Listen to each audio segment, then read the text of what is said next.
Good afternoon everyone. मैं हूं प्रतीक Tiwari, live from Dubai. आप सभी को होली की हार्दिक शुभकामनाएं। यूएई के हालात अभी भी सामान्य नहीं हैं।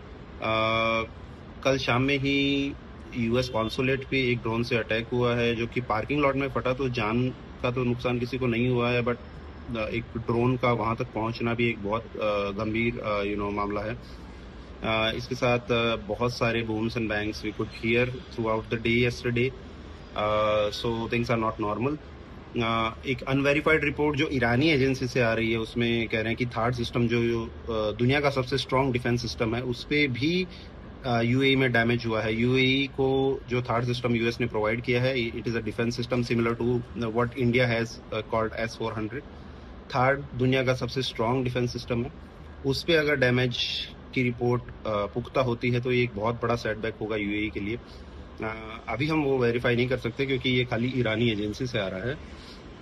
इसके साथ गवर्नमेंट ने ये वीकेंड तक, अब पहले जो चीज़ें वेडनेसडे तक अलाउड थी, work from home, remote schooling, वो संडे तक एक्सटेंड कर दी है। उससे ही आप सिचुएशन का अंदाज़ा लगा सकते हैं कि थिंग्स आर नॉट नॉर्मल। आप इमेजिन नहीं करेंगे, एक ड्रोन की कीमत जो ईरान भेज रहा है वो $20,000 है, और उसको इंटरसेप्ट करने के लिए $4 लाख, माय बैड, $40 लाख लग रहे हैं। That is $4 million is being spent to intercept one drone that cost around $20,000। सो आप अंदाजा लगा सकते हैं कि एक कंट्री के लिए फाइनेंशियली भी कितना बड़ा लॉस है ये, कि आप एक ₹20,000 की एक चीज के लिए आप $40 लाख खर्च कर रहे हैं। And I am telling that into the rupees, you just imagine it is in dollars. So $20,000 drone is being intercepted by $40 lakh. It is a big setback in terms of finances as well for a country. So Iran के पास ऐसे जखीरे भरे हुए हैं, almost they have I think more than 80,000 drones. उन्होंने अभी तक खाली 2,000 drone dispatch किए हैं across the gulf.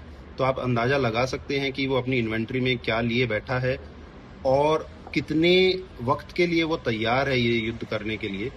So yes, स्थिति सामान्य नहीं है, और ये कितना बढ़ता है इसका अंदाजा भी आप लगा सकते हैं इन बातों से कि कंट्रीज कितनी प्रिपेयर हैं, और खासकर ईरान कितना प्रिपेयर्ड था इस बात को लेके कि उन पर अटैक होने वाला है इजराइल और यूएस से, और उनसे वो ओवरकम कैसे करेंगे, या ओवरकम करें या ना करें, बाकी लोगों को कैसे, या बाकी कंट्रीज को इसका क्या सबक सिखाएंगे, उसके लिए वो तैयार थे।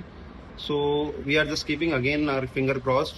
प्रार्थनाएं करते हैं कि ये चीज़ें सामान्य हो जाएं and we come back to the normal. Thank you.